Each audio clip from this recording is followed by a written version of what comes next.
नमस्कार। हमारी आज की कहानी है बूढ़ा पिता कबाड़ नहीं होता। लीजिए, शर्मा जी खीर बनाई है आपके लिए। अरे भाग्यवान, मैं तो मजाक कर रहा था, तुमने तो सच में खीर बना दी। तुम भी ना मजाक, 2 दिन से खीर की रट लगाए हो क्या? मैं नहीं जानती, आपको कुछ दिन खीर ना मिले तो बेचैन हो जाते हैं और अब कहते हैं मजाक कर रहा था। वह क्या खीर बनाई है अपने श्रीमती जी? एक बात तो कहनी पड़ेगी, आपके हाथों की खीर में जो स्वाद है वह दुनिया के लजीज से लजीज व्यंजनों में भी नहीं। आप भी ना कुछ भी बोलते हैं।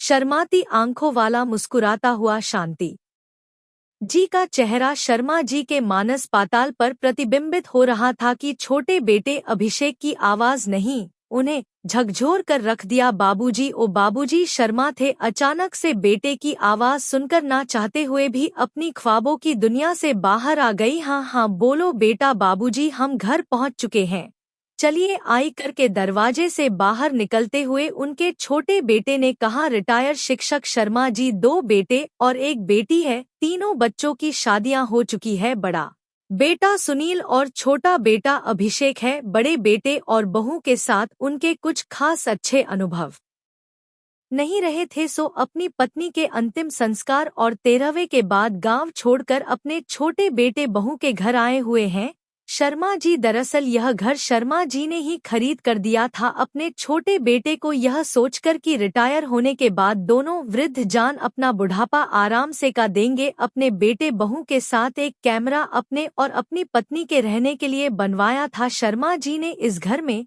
लेकिन 1 साल हो गए थे उन्हें अपनी नौकरी से रिटायर हुए, पर वे अभी तक गांव में ही रह रहे थे। शांति जी अपने पति को यह कहकर शहर आने से हमेशा रोक देती थी, क्यों बेटे बहू की जिंदगी में दखल देना, यही ठीक है। सारी जिंदगी तो हम लोगों ने यही गुजारी है, जो थोड़ी बहुत बच्ची है उसे भी यही रहकर गुजर लेंगे। शर्मा जी का दिल तो करता था मुंबई आकर बेटे बहू के पास रहने का, लेकिन पत्नी के रोकने पर उनकी ये इच्छा मान जाती थी। लेकिन अब शांति जी भी नहीं थी, इसलिए शर्मा जी भी उनके बिना अकेले से हो गए थे, तो अपने बेटे बहू के खाने पर उनके साथ मुंबई चले आए। घर में घुसते ही शर्मा जी के पर एक गुदगुदी बेड पर पड़े और बेटे ठक कर पीछे हो गए। सहने हुए कदमों से चलते हुए अंदर आए। मखमली और आरामदायक सोफा पर ऐसे ही बैठे तो लगा मानो स्वर्ग यही हो। घर की तो क्या पलट कर दी। बेटा, तुमने जब खरीदा था तब तो बहुत अलग दिखता था। पूरे घर को हैरानी भारी निगाह से निहारत हुए बाबूजी बोले, तो बेटे ने जवाब दिया, जी हाँ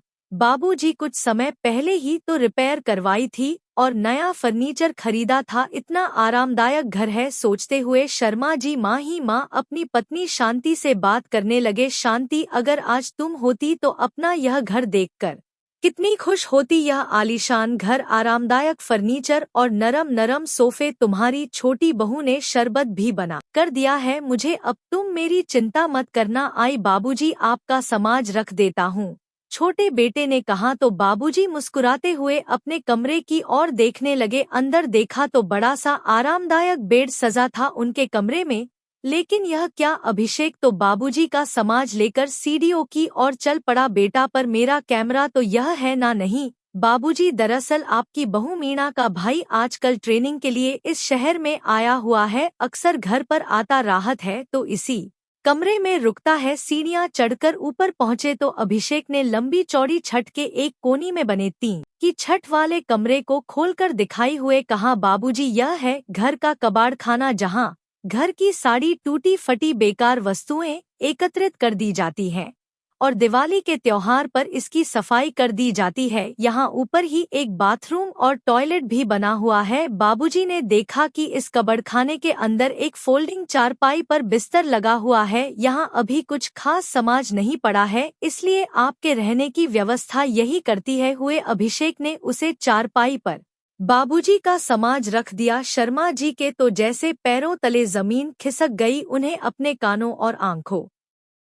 पर यकीन नहीं हुआ। उन्हें ऐसा लगा जैसे किसी ने उन्हें ऊंचाई पर ले जाकर जमीन पर ढंग से पटका हो। उन्होंने पलटकर देखा तो अभिषेक अपना कर्तव्य निभाकर उन्हें अकेला छोड़कर नीचे जा चुका था। सब देखकर बाबूजी से खुद को संभलपन मुश्किल हो गया। वे इस चारपाई पर बैठकर सोने लगे कि यह कैसी आधुनिक व्यवस्था है, जहां बच्चों के लिए तो अलग कैमरा है, यहाँ तक कि आने जाने वाले मेहमानों के लिए भी अलग कमरे की व्यवस्था है, लेकिन घर की बूढ़े आप के लिए नहीं, मेरे लिए यह कब्र का कैमरा। कहते हुए अपने संदूक में से अपनी पत्नी की तस्वीर निकाल और अपनी चारपाई के पास रखे हुए एक बेंच पर रख दी। कोई और हो या ना हो, तुम तो मेरे साथ हमेशा रहोगी, शांति कहते हुए उनकी आंखों के कर से आंसू बहा निकले। सोने लगे। जब अपनी 35 साल की नौकरी पूरी करके सरकारी स्कूल से रिटायर हुआ था तो इस दिन की कल्पना भी नहीं की थी कि यह दिन भी देखना पड़ेगा। जहां भी जाता था लोग मास्टर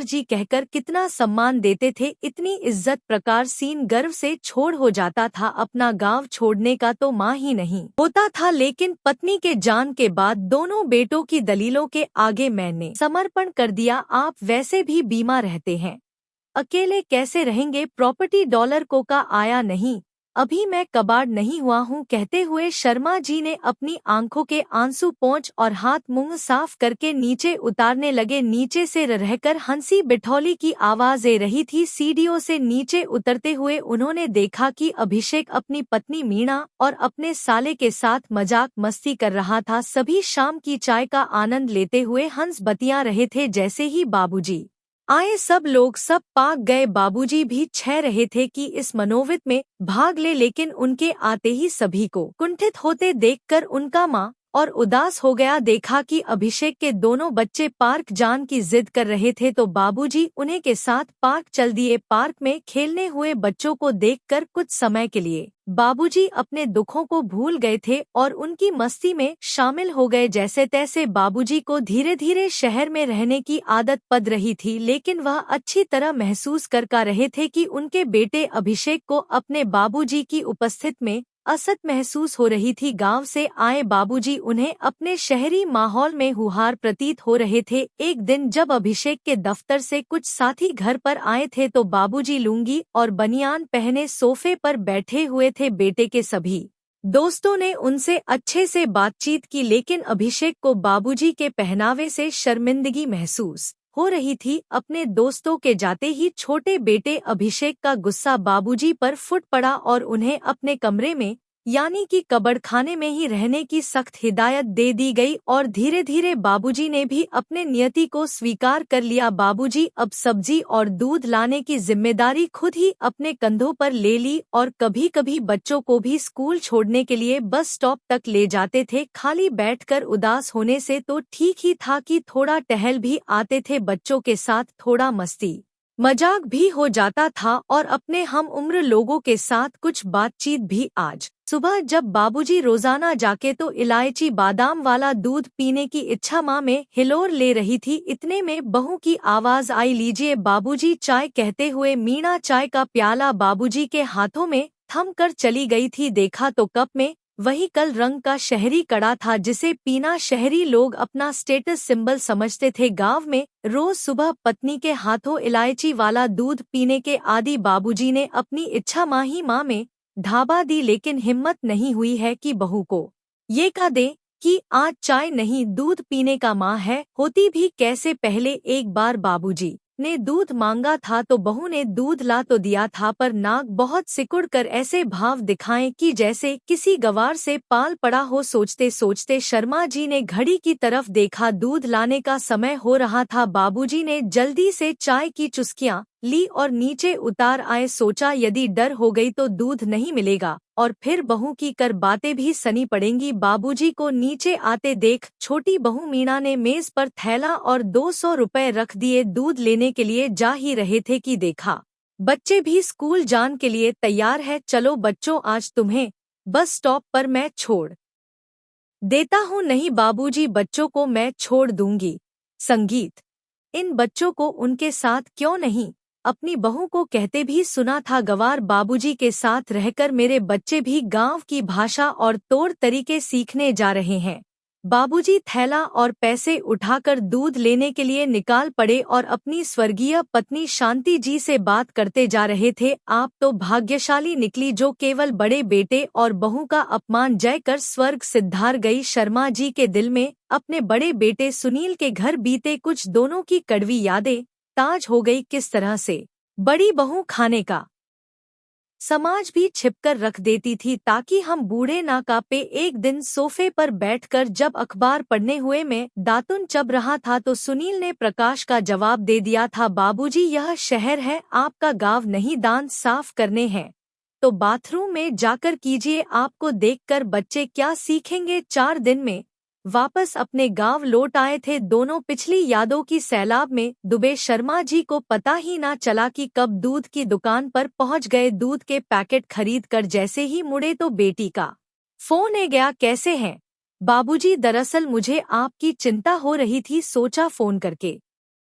हालचाल पूछ लूं। इतने दोनों बाद किसी अपने की स्नेहा भारी बातें सुनकर शर्मा जी की आंखें बंदे गले से बोले, मैं बिल्कुल ठीक हूँ बेटा, मुझे क्या हुआ है? तेरे भाई भाभी मुझे बहुत अच्छे से रखते हैं, किसी चीज की कमी नहीं हनी देती, तू बस अपना ख्याल रखना। कहते हुए बाबूजी ने जल्दी से फोन काट दिया। उन पर क्या बीत रही थी वह अपनी बेटी को बताकर उसे दुखी नहीं करना चाहते थे। फोन काटते ही उनकी रुलाएं फूट पड़ी। काश यही प्यार और अपनापन मुझे अपने दोनों बेटों से मिल पाता। सोचते हुए बाब ने खुद को संभालते हुए फिर से कम बढ़ाने शुरू कर दिए। वाकई किसी के कंधों पर आश्रित रहकर बुढ़ापा काटना कितना मुश्किल है, वो भी जब पति पत्नी में से एक चला जाए तो जीवन बहुत सा लगे लगता है। शर्मा जी सोने लगे। शांति जी तो स्वर्ग सिद्धार गई, अच्छी भाले तो थी बेचारी, बस हल्का सा बुखार और सर दर्द हुआ था। एक दिन रात को सोई और अगले दिन उठी ही नहीं। चलो अच्छा ही है, इस दुनिया से सुहागन आपके कंधों पर, जो यही तो कहती थी वह हमेशा। और फिर पता नहीं मेरे बाद अगर वो अकेली रह जाती इस दुनिया में तो क्या हाल होता उसका। मैं तो अपमान के घंट पीकर जैसे तैसे रह रहा हूँ इन लोगों के साथ, अपनी पीड़ा और वेदना को दिल के किसी कोनी में छुपाई। बाबूजी घर के बाहर आकर खड़े हुए। तेजी से चलने के कारण उनकी सांस फूल रही थी, इसलिए कुछ फलों के लिए दरवाजे पर ही रुक। जैसे ही डोर बेल बजाने के लिए हाथ उठाया, अंदर से आई कुछ आवाज कानों में पड़ी, आप बड़े भैया को क्यों नहीं कहते बाबूजी को ले जान के लिए? वैसे भी 6 महीने हो चुके हैं उन्हें यहाँ रहते हुए, प्रॉपर्टी में हिस्सा तो वो भी लेंगे ना, तो बाबूजी की जिम्मेदारी केवल हम ही क्यों उठाएं? छोटी बहू मीना की आवाज बाहर तक रही थी, चिल्ला क्यों रही हो? लगा तो रहा हूँ। कौन? अरे भैया बाबूजी का क्या करना है? मतलब 6 महीने हो गए उन्हें हमारे घर आए, लेकिन आप और भाभी को उन्हें ले जान का नाम ही नहीं ले रहे हैं।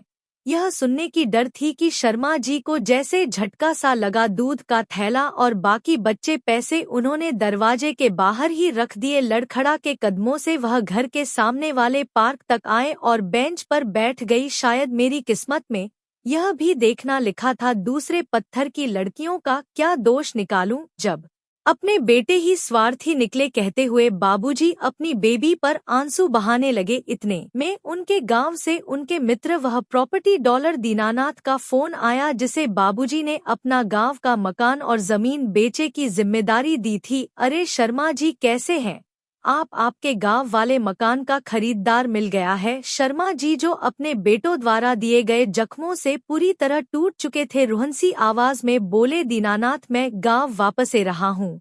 उन्होंने बिना नचिको सर हाल का सुनाया। थोड़ी डर मित्र से बात करने के बाद शर्मा जी ने कुछ फैसला लिया। माँ ही माँ उन्होंने कुछ ठान लिया था। पूरे मनोबल के साथ वह घर की ओर बढ़ और डोर बेल बजाई। बाबूजी आप तो बड़े लापरवाह निकले और दूध की थैली और बचे हुए पैसे घर के बाहर छोड़कर कहाँ चली गई थी? दरवाजा खोलने ही छोटी बहू चिल्लाई। बाबूजी बिना एक शब्द बोले अपने बेटे और बहू की तरफ देखते रहे। सीढ़ियों की तरफ जा ही रहे थे कि अचानक छोटे बेटे की आवाज सुनकर रुक गई। अरे हाँ बाबूजी, आप अपना सामान पैक कर लीजिए, शाम को भैया आ रहे हैं आपको अपने घर ले जान के लिए। बाबूजी तो जैसे इसी बात का इंतजार कर रहे थे। पूरे आत्मविश्वास के साथ पीछे मुड़त हुए बाबूजी बोले, सामान पैक मैं नहीं, तुम करोगे क्या? क्या मतलब है आपका? छोटी बहू चिल्लाई। मतलब भी समझा देता हूँ। शायद तुम लोग यह भूल चुके हो कि यह मकान मैंने खरीदा था हम सब लोगों के रहने के लिए और आज भी यह घर मेरे नाम पर है। इस घर में कौन रहेगा? तुम लोग नहीं, मेरी खून पसीने की कमाई से खरीदे हुए इस घर में मुझे यही टीम की छत वाला कबाड़ खाना दे दिया रहने के लिए और यहाँ तुम्हारे लिए आलीशान बेड और कंडीशनर की हवा। बस बहुत हुआ, 16 दिन का समय है तुम्हारे पास इस मकान को खाली करने के लिए। तो क्या आप अकेले इस मकान में रहेंगे? बेटा बोला, जी नहीं, इस मकान को बेचकर मैं वापस अपने गांव जा रहा हूँ, अपने पुराने मकान में जहाँ मेरी पत्नी की यादें बसती है। कम से कम वहाँ मैं अपने पुराने मित्रों के साथ बैठकर हालचाल तो बांट सकता हूँ। बाबूजी, आपने तो हमें पाल में पराया कर दिया। बेटा बहू गिड़गिड़ाने लगे। यह फैसला लेने से पहले इतना भी नहीं सोचा कि इतनी जल्दी हम रहने का इंतजाम कैसे करेंगे। पराया किसने किसको किया है यह तुम कभी आराम से बैठ कर सोचना। और तुम्हारा पिता अभी इतना कठोर दिल नहीं हुआ, इसलिए जब तक तुम्हारा इंतजार कहानी और नहीं 2x3 की छत वाले कब्ड़खाने में रह सकते हो, मुझे इससे भी कोई एतराज नहीं होगा। बेटा बहू ठक्कर बेक होकर पिताजी की तरफ लगातार देख रहे थे और बाबूजी गजब की आत्मविश्वास के साथ अपने उसे कमरे की तरफ बढ़ गए जो उन्होंने अपने और अपनी पत्नी के लिए बनवाया था। आज पहले बार उन्हें मखमली गाड़ों पर सुकून से लेटने का सौभाग्य मिल रहा था। दोस्तों, आज की युवा पीढ़ी अपनी मनमर्जी का जीवन जीना चाहती है, बंधिया से स्वतंत्र रहना चाहती है, जन्म देने वाले माता पिता का हस्तक्षेप भी नहीं चाहती, जबकि माँ बाप की सेवा करना ईश्वर की इबादत करने से भी कहानी ज्यादा होती है। आपको यह कहानी कैसी लगी? लाइक और कमेंट करके जरूर बताइए और चैनल को सब्सक्राइब करना ना भूले। मिलते हैं एक नई कहानी के साथ। बहुत बहुत धन्यवाद।